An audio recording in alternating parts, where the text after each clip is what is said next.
trata las perspectivas y tareas en la guerra mediática latinoamericana, y tenemos acá presente a Fernando Buenagat Domínguez, que es doctor en filosofía, máster en filosofía política, licenciado en ciencias de la comunicación, vicerrector de la Universidad Abierta de México, colaborador de Rebelión y otras revistas digitales.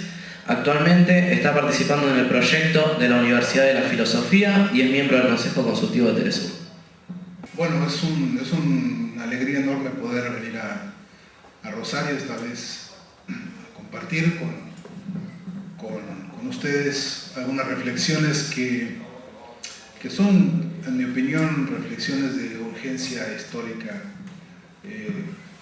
significativas, cruciales para América Latina, por supuesto para Argentina, por supuesto para el escenario de la contienda que ya fue descrita aquí en Rosario, en el propio diario La Capital. Estábamos recordando ahora que en alguna temporada yo fui colaborador de este diario aquí, que enviaba mis textos, ¿no? Y aparecía compartiendo páginas con un señor de apellido Eliachev, que después he escuchado cosas terribles de él, pero bueno,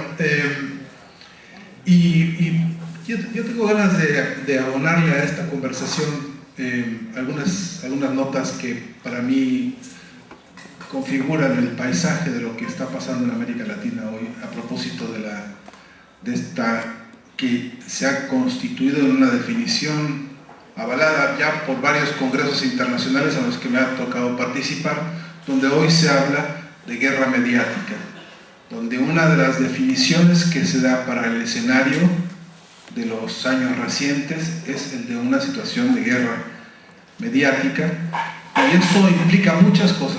No habría tiempo suficiente para detenerse a hacer todo el desglose. En algunos países no se siente tan clara la situación de ese belicismo simbólico, ¿no? De esa situación de contienda en la pugna por la construcción del sentido. En algunos países menos que en otros, donde no hay debate, como acá, por ejemplo, por una ley de medios, no es tan clara esta pugna, aunque sea muy clara en las pantallas la lucha que se da por los territorios simbólicos, por el territorio del sentido. No obstante, en ese campo, aunque hay una franca guerra, está invisibilizada con algunos disfraces poderosos, como el disfraz del entretenimiento, como el disfraz de la payasada esta de los bailandos por lo que fuese, o esto que uno ve, en alguna época, yo me acuerdo, ahora que llegaba a Rosario venía acordándome que en algunas ciudades medievales, a la entrada de las ciudades había un portón que era el emblemático de la ciudad, ¿no? Y uno llega a esta ciudad ahora y ve esta cosa de un centro de apuestas, ¿no? Que hay, y uno, bueno, vale la pena preguntarse qué construcción simbólica se lleva uno, ¿no? Por estos acontecimientos simbólicos que es lo que uno ve a la puerta de Rosario, ¿no? Pero hace unas pocas semanas, nos acordábamos hace un momento, tuve la suerte de poder viajar junto con el presidente Zelaya a Honduras, de regreso a su país. Me tocó ir en el primer avión, que no pudo bajar en el aeropuerto, porque se atravesaron los tanques de guerra, y en esta segunda oportunidad se pudo bajar porque principalmente, aunque estaban los tanques de guerra ahí también, había un pueblo movilizado que no permitió que se movilizaran esos tanques para impedir la llegada del presidente Zelaya. Digo presidente porque así le dice el pueblo de Honduras. Y Zelaya decía una cosa, estábamos en una reunión y él insistía en caracterizar, decía, en lo que llevamos del siglo XXI, 6 golpes de Estado en América Latina. Detrás de cada uno de esos golpes, uno de los brazos más visibles, armados con mayor virulencia, con mayor odio de clase, con mayor furia, han sido las oligarquías mediáticas de cada uno de estos países, ¿no? A Correa, pasando las 1001, con un pueblo movilizado, defendiendo su proyecto democratizador frente al aparato de la oligarquía local, que usó los medios de comunicación. Es que no, una de las discusiones que me parece central y que en estos congresos que hemos podido ver, que me ha tocado ver, en los que incluso he visto la participación de Evo Morales alguna vez, que nos reunimos también en un foro sobre comunicación, o con el propio Chávez alguna vez también, o con el propio, bueno, con Correa. Es decir, es que parecería que hay una tendencia peligrosa a fetichizar a los medios, pensando que los medios son los malos per se, como si ellos fuesen una especie de dios griego maligno que anda por ahí en una especie de... o como si fuese un fenómeno meteorológico que llovió muy fuerte e inundió un pueblo y le trajo calamidades. Es el capitalismo el que está utilizando estas herramientas como armas de guerra ideológica y está profundizando el capitalismo, su propio discurso de invisibilización, para seguir saqueando la riqueza de los pueblos, para seguir explotando a los pueblos, para seguir produciendo, bueno, lo que sabemos que ha producido el capitalismo en este desastre histórico que padecemos.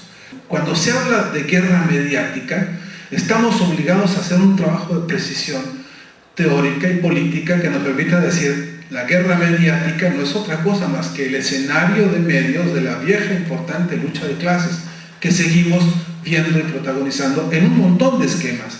Bien dice el compañero, mi compañero contertulio, dice, no le vamos a creer a ese marxismo ortodoxo del librito.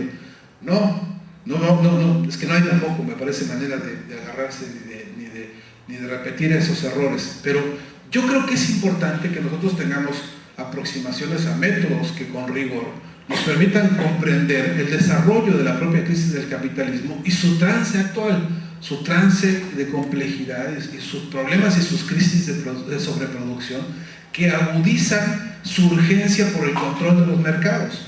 La guerra actual tiene características muy específicas. Podríamos decir que desde el año 2000 para acá, y yo me iría un poco al 94 si me apuraran, para poner también la emergencia del EZLN en México y lo que eso significó como visibilización de movimientos y de luchas populares, diría que en todo caso en este plazo, en estas 2 o 3 décadas, podríamos tener ingredientes suficientes para ver que las oligarquías mediáticas de América Latina, comenzando por el grupo Prisa de España, sumando a Televisa de México, pensando en TV Azteca de mi país, pegándolo con Globovisión de Venezuela, con el grupo Clarín de Argentina, con el grupo Mercurio de Chile, con O Globo de Brasil, con el otro de Colombia. Hay reuniones anuales permanentes, algunas de las cuales han sido protagonizadas en esta ciudad, disfrazadas con Vargas Llosa y otros tantos que se vienen a reunir. Incluso la CIP se acaba de reunir también en Argentina, porque la Sociedad Interamericana de Prensa se acaba de reunir, porque lo que están haciendo estos muchachos es un trabajo de reagrupación, de reordenación y de reposicionamiento en este franco espacio de guerra mediática que estamos viviendo. Esta situación de guerra mediática se ha convertido en un problema de seguridad nacional. En cada uno de los países se han visto más de un caso de expresiones necrofílicas, de franco golpe de Estado y de franca intervención, desconociendo los poderes democráticos y las iniciativas democratizadoras, criminalizando a los líderes de los movimientos sociales, incluso, además de criminalizar, interviniendo de manera violenta en alguno de esos frentes, siendo parte del acto represivo, que es la represión simbólica también. Argentina lo sabe, ¿no? Aquí, con un muy elegante eufemismo, se ha hablado de, ¿cómo es la expresión? Desconstituyente, ¿cómo es? Destituyente, ¿no? Muy elegante eufemismo, pero hay un tufo necrofílico en un montón de estos episodios, donde ya he escuchado yo, porque está incluso exhibido por internet, cómo salimos de Cristina rápido, dice, ¿no? Y salir rápido puede significar un amplio espectro de posibilidades, en las cuales el mensaje claro es a un pueblo que tiene una vocación democrática, probada y recontraprobada recientemente, decirle: nos importa un pepino tu vocación, que nosotros podemos decidir por la vía rápida, ¿no? Esta situación.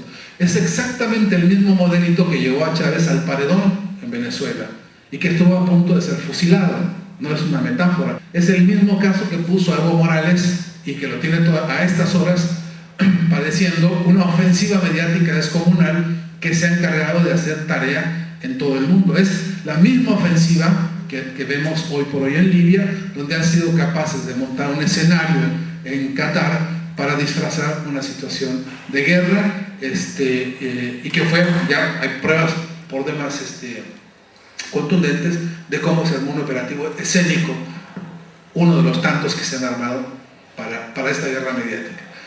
Y entonces, ¿qué respuesta podemos nosotros política darnos frente a este paisaje? Y bueno, yo he venido trabajando en algunas tesis. Esta es una propuesta que comparto porque me parece central en más de una razón, y puedo desglosar, y voy a ser rápido. Hace unos cuantos meses hice la propuesta con Hugo Chávez a propósito de constituir una cumbre de presidentes en materia de comunicación, que es de tal calibre, así como se hizo la reunión en Argentina, allá en Bariloche, para denunciar las bases militares en Colombia, así como se reunieron rapidito con la buena y importante convocatoria del expresidente Kirchner, con esa participación que ha habido de Argentina, podría darse, por supuesto, y con prontitud, un escenario para discutir la situación de guerra y de amenaza que implica en la guerra mediática de la que estamos hablando. Una cumbre de presidentes que tuviera como primera condición ser una cumbre de base, de las bases. Pero es que yo me apropio de una sugerencia que hizo Rafael Correa, que también está enterado de esta propuesta, y él dice, guardémonos con las cumbres, porque a veces ante tanta cumbre nos despegamos de las bases, ¿no?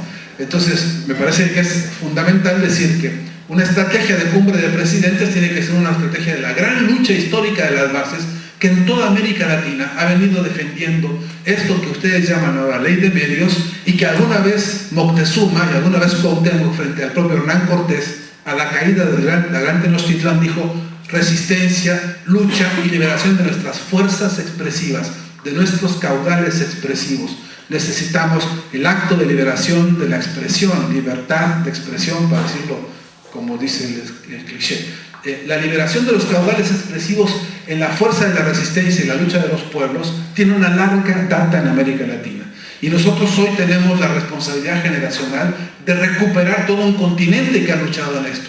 Seríamos muy tontos si nos quedásemos con un tufo nacionalista, en el peor sentido de ese nacionalismo, mirando que nada más nosotros padecemos al Grupo Clarín, porque de ninguna manera es así.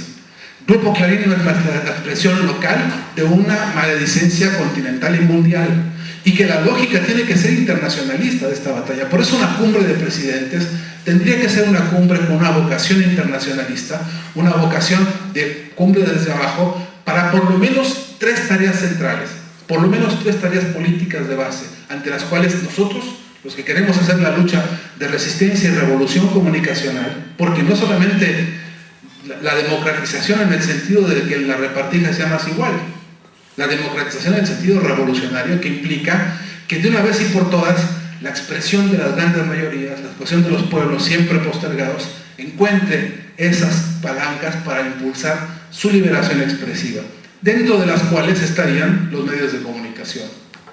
1. Tenemos una debilidad brutal porque la asimetría tecnológica en América Latina es de tal calibre que las condiciones objetivas en el terreno de la lucha son las que acabas de describir.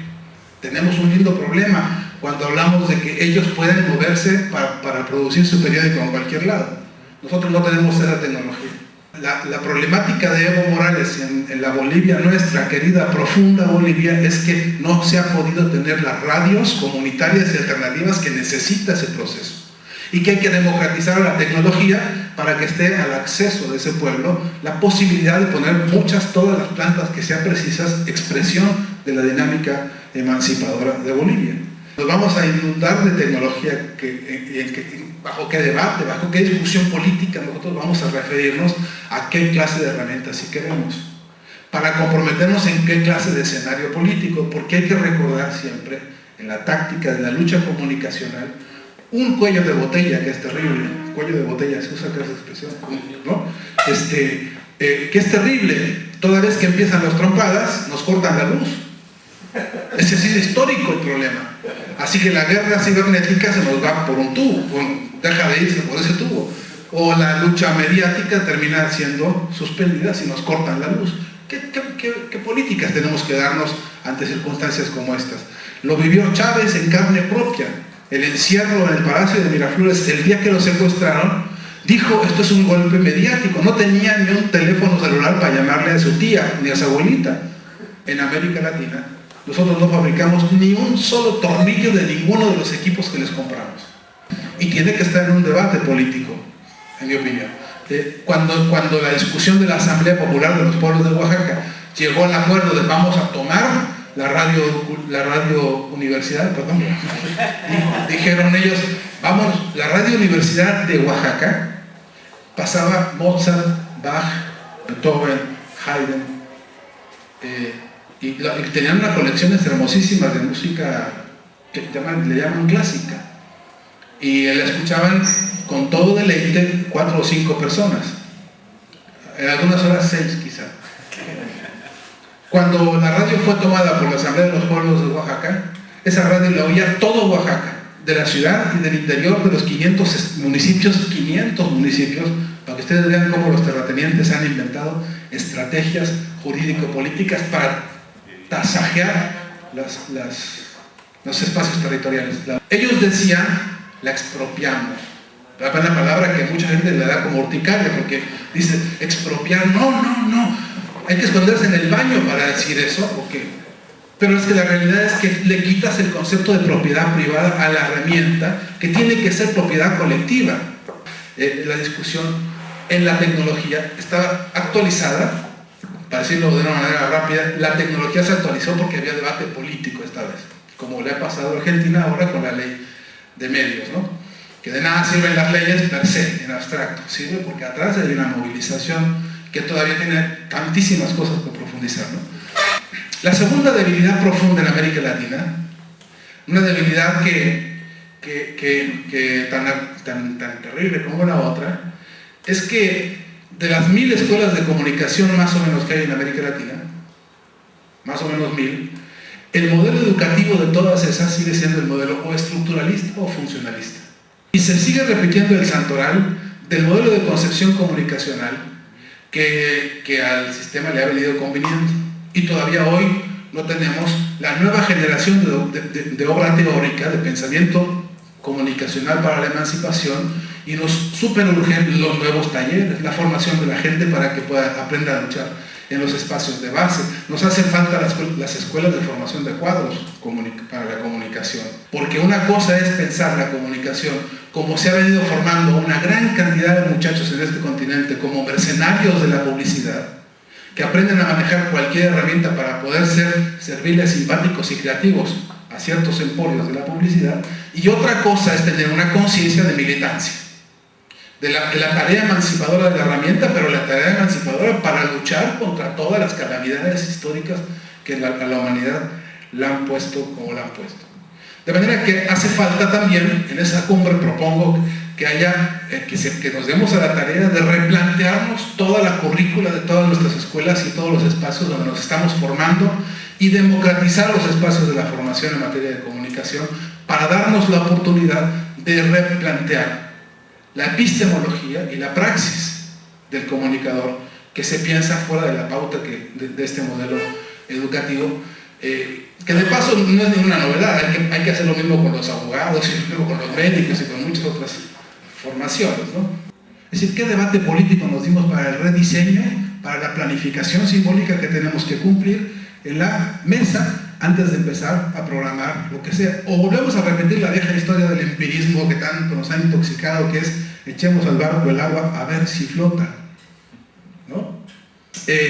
Estas asimetrías de las que he hablado, me parece que tienen que pasar por un gran debate, por un gran consenso y por una gran autocrítica, ¿no? Con esto yo quiero cerrar porque he abusado demasiado, pero con una autocrítica, porque la autocrítica debería ser nuestra herramienta diaria de trabajo. Me parece que nos hace mucho bien, nos hace, aunque nos cueste un trabajo del demonio, el esfuerzo de la autocrítica como nuestra herramienta de construcción nos hace mucha falta.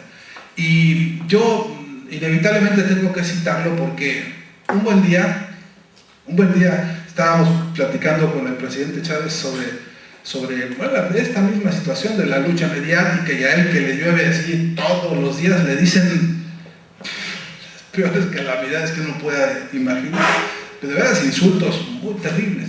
Y entonces decía, es que ¿cómo puede ser que lo que se haga visible sea eso y no se hagan visibles otras tantas cosas que se han logrado en el proceso venezolano, que tampoco es que sea santo, tiene sus muchos problemas, sus muchas deficiencias, es un proyecto que tiene magníficas intenciones y logros muy interesantes, pero estamos como allá y como acá, a la mitad todavía de miles de cosas. Hay que profundizar el proceso revolucionario. Bueno, y Chávez se agarraba la cabeza, todavía tenía cabello en esos días que estábamos reunidos, y él decía, ¿cómo? Una pregunta que me dejó así como lacerándome la cabeza, porque me dice, Fernando, ¿cómo le hacemos para romper los cercos mediáticos? No, hay un requisito, que ese sí se lo pude contestar, y es que le dije, bueno, así como usted se agarra la cabeza ahora preguntando cómo salimos del bloqueo mediático, un buen día el viejo querido vigente y que yo quiero tanto, Carlos Marx, se agarraba la cabeza y decía, ¿cómo vamos a salir de este berenjenal en el que nos ha metido el capitalismo? ¿Cómo vamos a hacerle para salir de esto, ¿no? Y entre otras de sus síntesis que me parecen deslumbrantes, puso una palabrita chiquitita, de apenas unas poquitas letras, que es un desafío para todos nosotros. Dice al final de su manifiesto, unidos. Y el problema y el papel de la unidad, que no hemos sabido saldar, que es todavía un desafío para todos nosotros, tiene que ser, no por una especie de resolución mágica de un concepto en abstracto, lo que nos dé la pauta para romper los cercos mediáticos y para ponernos a discutir políticamente los contenidos que nos hacen falta ahora ya para esta lucha emancipatoria en materia de comunicación. La unidad es una categoría organizativa, la unidad es una categoría de clase, la unidad es una categoría que nos tiene que obligar a profundizar en sus mil y un significados. Esa que nos permite sentarnos hoy de manera camarada, a darnos un abrazo conceptual, un abrazo práctico, un abrazo concreto en Rosario, a pensar todo un continente activado por las mismas preguntas. Con la experiencia de Telesur tenemos una bandera y un espacio de observación que no teníamos hasta hace poco, que nos ha permitido ver cómo hoy, allá en la parte alta de la selva lacandona, donde hoy está llegando Telesur, por ejemplo, si no por la vía de la transmisión por cable, como sea, está llegando por discos, por cassettes, ¿no? Porque se hacen talleres así como cibercafés, ¿no? Algunos medio clandestinos, pero se están haciendo, así como se está haciendo esta discusión en la Radio Nacional de Bariloche, que tengo unos amigotes que yo quiero mucho ahí, con los que colaboro muy frecuentemente por la radio. Ahí están hablando y discutiendo la tarea emancipadora de la comunicación. Acá Rosario tiene sus muchos importantes espacios alternativos y comunitarios. Hay en el continente más de 4.000 nuevas opciones, han florecido, hay una semiosis insurgente en este continente, hay un nacimiento del qué decir, se están articulando los vocablos emancipadores poco a poco, con sus atrasos, con sus problemas, poco a poco. Solamente que no logramos que todas las televisoras alternativas y comunitarias, todos los blogs, nos unamos. No dije uniformemos, unidad no es uniformidad, unidad no es consenso obligatorio sobre un catecismo, unidad implica claridad de debate sobre, primero, definir quién es el enemigo de todos nosotros y luego ver cómo entre todos le mordemos una pata para que se caiga y qué hacemos entre todos para poder dar esta batalla. Ya debería ser que la próxima vez que se le ocurra a Mañeto o a, dime otro de eso, a Ernestina se le ocurra decir, ay, qué fea es Cristina, ¿no? O hay que sacar a Cristina rápido para su casa, entonces se escuche un clamor continental de los pueblos, desde la raíz y diga, no, cambió el paisaje, compadre, ya no es igual. Hay situación revolucionaria en América Latina, desigual y combinada, hay situación revolucionaria en algunos lugares más acelerada, en otros lados más callando, ¿no? Hay situaciones que avisan, que advierten, que prometen, que sugieren, porque hay una lucha, hay una revolución permanente que tenemos que ver hasta en sus más sutiles y finos gestos. Sí, la unidad pero quizá también junto con esta categoría, la continuidad. Y pudiéramos darle continuidad a este encuentro, a esta conversa, a este abrazo, a este gran cariño de nuestros pueblos con nuestros pueblos desde abajo, porque aunque un amigo me dijo el otro día, cuéntame cómo nos ven ustedes desde Latinoamérica, los argentinos, como si Latinoamérica fuera... ¿No? Sí. Yo le decía, no, perdóname, no puedo hacer eso porque ni duda cabe, y muy a pesar de algunos, Argentina es un país más de América Latina en la misma lucha emancipadora de los demás pueblos. Muchas gracias.